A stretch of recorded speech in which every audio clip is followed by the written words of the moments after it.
Kenzie, I've got this new app idea that's going to revolutionize everything, Jack declared, eyes glued to his phone. I laughed, placing a hand on his shoulder. Of course you do, Mr. Genius. Just don't forget to revolutionize our anniversary plans, too. Jack barely looked up. Yeah. Sorry, just one sec, gotta reply to this email. As I watched him tap away, a twinge of unease crept in. Jack and I always celebrated our milestones grandly, and he was never this distracted before. I brushed off the thought, pushing the unease aside. Our lives were perfect. We had shared dreams, flourishing careers, and a bond that seemed unbreakable. Weeks passed, and Jack's absorption in his phone grew. He had become a fixture in his office late into the night. One evening, after returning from work, I found him still on his phone. Dinner's ready, I called, setting the table. Jack mumbled something incoherent, still focused on his screen. I sighed, louder than intended. He finally looked up, offering a weak smile. Just finishing up some work stuff. More emails? I couldn't hide the sarcasm in my voice. Jack sighed. Kenzie, it's complicated. Just trust me. Trust you? That's the thing, Jack. It's hard to trust someone who's always hiding behind a screen. He stood up, approaching the table. I'm not hiding anything. Work's just demanding right now. We'll celebrate once things calm down. I nodded, but doubt gnawed at me. Something felt off, an undercurrent of tension I couldn't ignore. Another late night. I woke to an empty bed, Jack nowhere in sight. I tiptoed down the stairs, peeking into his home office. There he was, whispering into his phone. Jack, it's almost midnight, I interrupted. He jumped, sliding his phone into his pocket. Go back to sleep, Kenzie. Now my curiosity was piqued. Who were you talking to? Just a client from another time zone. You know how it is. His tone was defensive, making my suspicion grow stronger. I crossed my arms. Do I? He sighed, running a hand through his hair. You're overthinking this, Kenzie. Go to bed. Reluctantly I did, but the seeds of doubt were firmly planted. The next morning at breakfast, Jack barely touched his food. Busy day? I asked, trying to keep the conversation light. Yeah. Got a big project in the works. Sorry if I seem distant. The apology was half-hearted. Maybe we should plan a weekend getaway, I suggested. Could do us some good. He nodded absent-mindedly. Sure, sounds nice. But his lack of enthusiasm was evident. Our seemingly perfect life was beginning to show cracks, and a gnawing feeling in my gut told me things were about to get worse. I decided to talk to Mia, my best friend, at lunch later that day. If anyone could offer perspective, it was her. Yet a part of me already knew I wasn't overthinking. The perfect illusion was crumbling, and buried beneath it lay truths that would soon unravel our lives. I met Mia at our usual lunch spot, a cozy cafe downtown. We ordered our usual chicken salad for me and a turkey club for her. As comfortable as our routine was, an uncomfortable feeling loomed over me. Everything okay, Kenz? Mia asked, taking a sip of her iced tea. Jack's been acting strange. He's always on his phone, working late. It doesn't feel right. Mia gave me a sympathetic look. Maybe it's just work stress. You know how demanding tech can be. Maybe, I replied, though I wasn't convinced. Just then, my eyes caught a familiar figure outside the cafe window. Jack. He was standing close to a young woman, laughing, his arm around her waist. My heart sank. Mia, I said sharply, interrupting her mid-sentence. Look. She turned to follow my gaze and gasped. Is that... Jack, I confirmed softly, and he's not alone. We both watched as Jack leaned in to kiss the woman. I felt a wave of nausea. This wasn't just a work thing. It was something far more painful. Mia shook her head in disbelief. Kenzie, I'm so sorry. I stood abruptly, determined to confront him. Mia grabbed my arm. No, not here. Wait till you have him alone. Chomping down my initial impulse, I nodded. You're right, but that, I pointed out the window, isn't just anyone. That's Paige. Her eyes widened. My daughter, Paige? No way. She's only 24. What the hell is going on? I wish I knew, I said through gritted teeth. I'll find out tonight. Dinner was a silent affair, tension hanging like a storm cloud. Jack poked at his food, clearly distracted. Who was she? I finally blurted out. Jack looked up, feigning confusion. Who? Don't who me. Paige, I saw you with her today. His face hardened. Kenzie, it's not what you think. Then what is it? I demanded, my voice shaking with anger. Jack pushed his chair back and stood up. Fine. You want the truth? Paige and I are seeing each other. It felt like the floor dropped from beneath me. You're seeing my best friend's daughter? How could you? I'm tired of this life, Jack snapped. I need something new, something exciting. Paige gives me that. I could barely breathe. So you destroy our life for what? A fling? It's more than a fling, he said coldly. I'm done pretending. I stood there, staring at a man I no longer recognized. The silence grew heavy until Jack muttered, I'm staying with Paige tonight. He walked out, leaving me in the ruins of our perfect life. The door slammed, and I broke down by feeling the sting of betrayal cut deep. The man I thought I knew was gone, replaced by a stranger tangled up with a girl half his age. This wasn't just an end, it was a beginning. The beginning of understanding just how deep this betrayal cut and where it would lead me next. I dialed my mother, Evelyn, the next morning, desperate for some sense of clarity. As soon as she picked up, I could barely keep the tears from spilling. Mom, I need to talk to you. Can you come over? Her voice was firm yet concerned. I'll be there in 20 minutes. When she arrived, I could see the worry etched on her face. Kenzie, what's going on? Jack's having an affair, I replied, trying to steady my voice. With Paige. Evelyn's eyes widened in shock. Paige? Mia's daughter? Yes, and he admitted he's leaving me for her. As if on cue, Mia called me. Kenzie, I heard everything. I'm coming over. We need to talk about this face to face. We all gathered in my living room. The tension was palpable.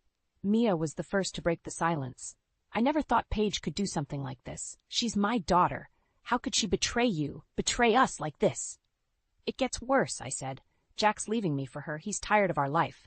Evelyn shook her head. Her usual calm rattled. We need to confront them. This can't go on. Before I could respond, the door opened, and in walked Jack and Paige, hand in hand. The audacity of it took my breath away. Well, looks like the party's started without us, Paige sneered. How dare you? Mia shouted, stepping forward. You betrayed your own family. Paige shrugged, unfazed. It's not my fault you all are so boring.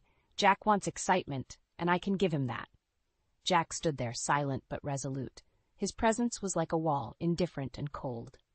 Evelyn, Mia pleaded, say something, please. My mother took a deep breath. Paige, you've always been conniving, but this... I never thought you would stoop so low to destroy your own family. Paige rolled her eyes. Spare me the lecture, Grandma. This isn't about family. It's about what I want, and I'm getting it. You're tearing everything apart, I said, my voice barely above a whisper. Jack finally spoke. We're not tearing anything apart that wasn't already broken. I'm done living a lie. So this is it? I asked, desperation clinging to my words. You're choosing this over us? That's right. Paige answered for him, pulling Jack closer. Get used to it. Evelyn stepped forward then. Paige, you're living off a trust fund that's about to run out. What happens when you're broke? Shock rippled across Paige's face, though she quickly masked it. We'll manage, right, Jack? Jack hesitated, the first sign of doubt crossing his face. Think long and hard, Jack, Evelyn continued. Is this really what you want? Jack's silence was deafening, the realization hitting him for the first time.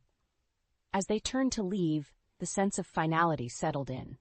But amidst the heartbreak, there was a small flicker of hope. It was the beginning of a plan, a way to regain control and ensure they would come to regret every single decision they had made.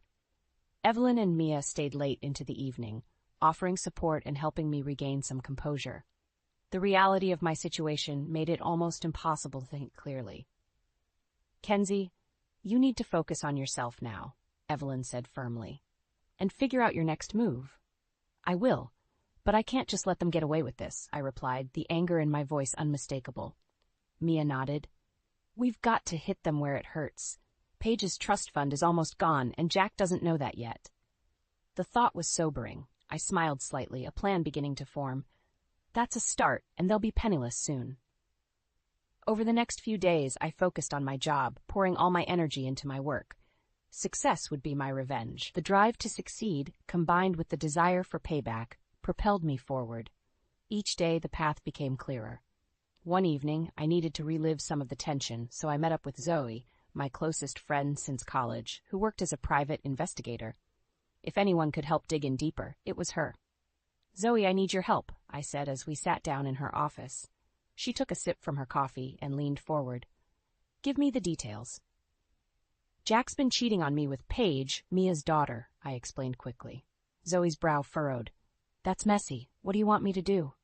I need anything and everything you can find. Financials, secrets, there has to be something, I said resolutely. You got it, Zoe replied, grabbing a notepad. I'll get started right away. As Zoe began her investigation, I kept moving ahead. I filed for divorce and focused on climbing the ranks at work. Every success was a small victory, a step towards reclaiming my life. A few days later, Zoe called me. Kenzie, I've got something. Meet me at the cafe. When I arrived, Zoe had a folder ready. Jack's financials are tied up in risky investments, and Paige isn't as squeaky clean as she appears. She's run up a lot of debt, and without that trust fund, she's toast. I felt a grim satisfaction. So they'll hit rock bottom soon. Seems like it, Zoe confirmed. They'll tear each other apart once the money runs dry. At home, I organized the documents and reports Zoe had given me. I would use every bit of this information to ensure they faced the consequences of their actions. Meanwhile, Jack and Paige's relationship started to deteriorate. The financial strain was taking its toll. I heard rumors of their arguments, and it was like a small beacon of justice. Each day, I grew closer to my goal. I could sense their downfall approaching. I would be there, ready to watch it unfold, a fitting end for their betrayal. I knew the time for a dramatic confrontation was nearing, and I was more prepared than ever to face it. The morning after filing for divorce, I felt a strange sense of liberation. It was like I'd cut away the final tether holding me to a life that no longer existed. Jack's reaction had been predictably indifferent when he received the papers. Are you serious, Kenzie? He'd said, briefly looking up from his phone. Is this really necessary? You made it necessary. This is the consequence of your choices, I responded, my voice steady. He shook his head, scoffing as he walked away. His reluctance to acknowledge the gravity of the situation only fueled my resolve. Back in my office, I called Zoe. Can you meet for lunch? I have an idea. At the cafe, we discussed ways to use the information she'd gathered. Jack's partners need to know about his shady financials, Zoe suggested, and Paige's debt. Let's start a little fire and watch it burn, I added. Zoe smirked. I like the way you think. Over the next few weeks, block by block, I built my case. I discreetly provided Jack's partners with evidence of his risky investments. They started distancing themselves, and whispers of mismanagement circulated. Jack was too absorbed in his downward spiral with Paige to notice the backlash coming from his associates. Meanwhile, I threw myself into work. Late nights and hard-fought achievements raised my profile within the company. It wasn't just revenge, it was also about rebuilding my life, on my terms. One evening, on a whim, I called Jack. We need to talk. He sounded suspicious. About what? Meet me at our usual spot, the coffee shop, I said and hung up before he could protest. When he arrived, he looked worn out, shadows under his eyes. So what's this about? How are things with Paige? I kept my tone neutral. Jack sighed. It's complicated. Her trust fund, it's running out soon, isn't it? His eyes widened. You know about that? Of course I do, and the debt she's accumulated. I leaned in. Jack, you left our stable life for this mess. Does she even know? Since when do you care? He retorted, frowning. I don't. I just want you to face the reality you've created, I said, standing up. Good luck with that. Leaving him there, stunned, felt like a small victory. This was far from over. A few days later, Zoe called me, excitement in her voice. Kenzie, I've got something big. Meet me at my office. When I arrived, she handed me another folder. More dirt on Paige. She's been stealing from Jack's business account to pay her debts. I couldn't help but smile. This is exactly what I needed. Ready to pull the trigger? Zoe asked, eyes gleaming. Absolutely, I replied. Let's finish this. I returned home, preparing for the final stage. Jack and Paige were on the brink of ruin, and I was ready to give them the final push. Revenge was no longer just a desire. It was a certainty.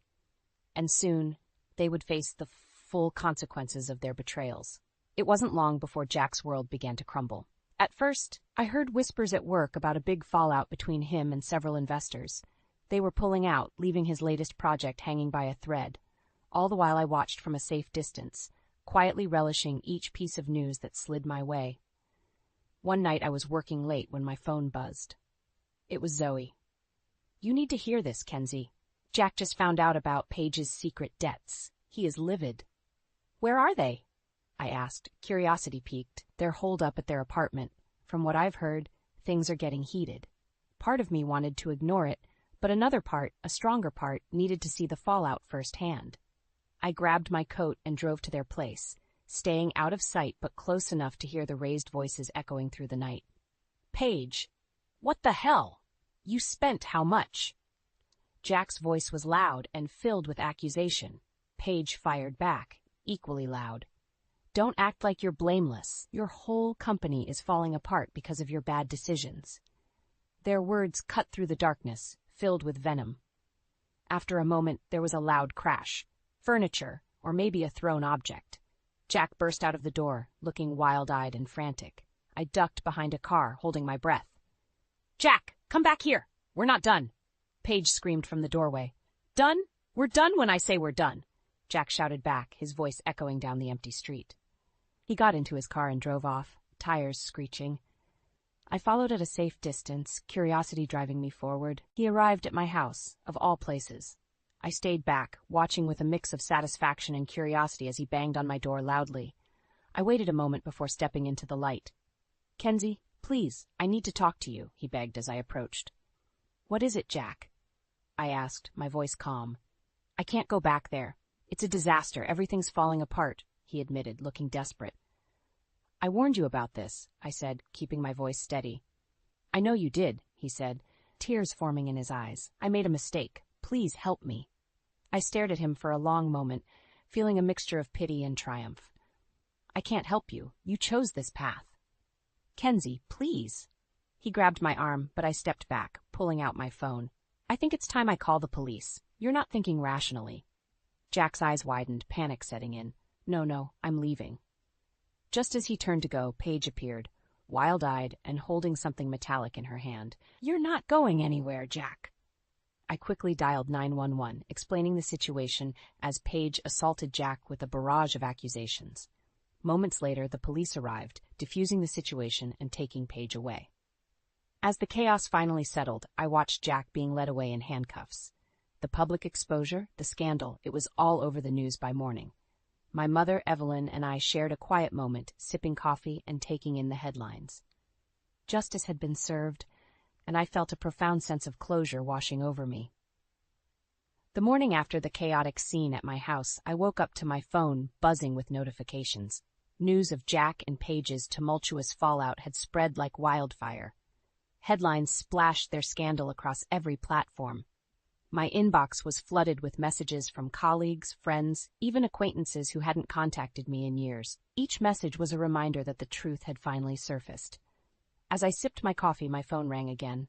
It was Zoe. "Did you see the news?" "I have. Couldn't happen to a nicer couple, right?" I replied, unable to hide my satisfaction. "Reports say Paige has been arrested, and Jack's been detained for questioning. The whole thing looks bad for them." "Good," I said simply.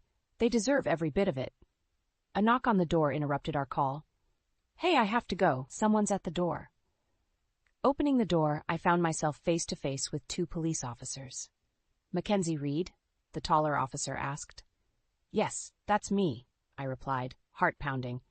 "We're here in relation to the incident last night. We need to ask you a few questions." I stepped aside to let them in, memories of the chaos replaying in my mind. They asked about Jack's arrival, Paige's outburst, and my call to the police. I answered truthfully, every word bringing a strange sense of finality. After 30 minutes, they nodded and thanked me for my time. "The investigation will proceed," one officer said. "Jack and Paige will both face various charges. If you need any assistance, don't hesitate to reach out." "Thank you, officers," I said as they left, closing the door and exhaling deeply. Evelyn joined me in the kitchen, having overheard the conversation. "Looks like they're finally facing the consequences," she remarked, her voice steady. "It's about time," I replied, feeling a weight lift off my shoulders. The days that followed were surreal. Jack's professional life crumbled as investors and partners distanced themselves from the scandal. His misconduct became public knowledge, and the cracks in his pristine image grew deeper. At work, I was met with sympathetic glances and hushed conversations. Yet, I remained focused, using the chaos to fuel my determination. A week later, the police called again. Jack was officially charged with embezzlement, and Paige was facing multiple counts of fraud and assault. As I hung up the phone, a sense of closure settled over me. That evening, Evelyn and I sat on the porch watching the sunset.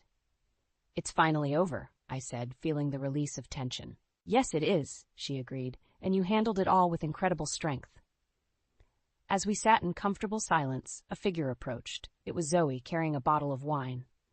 "Thought this called for a celebration," she said, smiling. "Absolutely," I replied, grateful for my friends and family who stood by me. We toasted to new beginnings, the future bright and filled with possibilities. The nightmare was behind me, and for the first time in what felt like forever, I looked forward with hope. Jack and Paige had met their reckoning, and I had emerged stronger, ready to embrace whatever came next. The aftermath of Jack and Paige's downfall brought a strange calm to my life. It felt like everything that once weighed me down had been lifted. My focus shifted entirely to my career, and the rewards quickly followed. Promotions, recognition, everything started to fall into place. One afternoon, I was in a meeting when my phone buzzed with a message from Mia. "Let's catch up. Need to talk." We met at the same cafe where my suspicions had first been confirmed. Mia looked visibly drained but determined. "Kenzie, thank you for everything. You handled this whole mess with such grace." I smiled, sipping my coffee. "I couldn't have done it without you and Zoe. How's Paige?" "Her hearing is next month. She's been cut off and has to face the consequences alone," Mia said, sadness and resolution mixing in her voice. "She made her choices," I replied softly. As the weeks turned into months, the legal proceedings took their toll on Jack and Paige. Jack made a few feeble attempts to contact me, but I blocked all his efforts. He was a chapter I was done reading, and I had no intention of going back. One evening, while working late again, a colleague, Mark Adams, knocked on my office door. "Still here, Kenzie?" "Yeah, just wrapping things up. How about you?" "Same. Listen, I was thinking of grabbing a coffee. Care to join?" There was something comforting about Mark. Reliable, kind, genuine. Sure, I could use a break. We walked to a nearby coffee shop, chatting about work, life, and everything in between. Mark's presence was a welcome change, a reminder that not all was tainted by my previous ordeal. Days turned into weeks, and our coffee breaks became more frequent. Mark's support was unwavering, or a stark contrast to the deception I'd endured. One evening, as we walked back to the office, he stopped and turned to me. "Kenzie, would you consider maybe dinner this weekend?" It caught me off guard, but in a good way. I smiled. "I'd like that, Mark. I'd like that a lot." Our dinner date was a turning point. Conversation flowed easily, laughter came naturally, and for the first time in a long time, I felt genuinely happy. Mark was different, steady, caring, and supportive in a way that Jack had never been. Months passed, and as my relationship with Mark blossomed, I finally felt the scars from Jack and Paige's betrayal start to heal. Closure wasn't a single moment, but a series of small victories, of new memories replacing old wounds. One evening, as Mark and I sat on my porch, watching the sun dip below the horizon, he turned to me. "Kenzie, I want you to know I'm here for the long haul. No games, no lies." I looked into his eyes, seeing nothing but sincerity. "Thank you, Mark. That means more than you know." As the stars blinked into existence, I realized my life had come full circle. The chapters of betrayal and revenge were closed, replaced by hope and a genuine connection.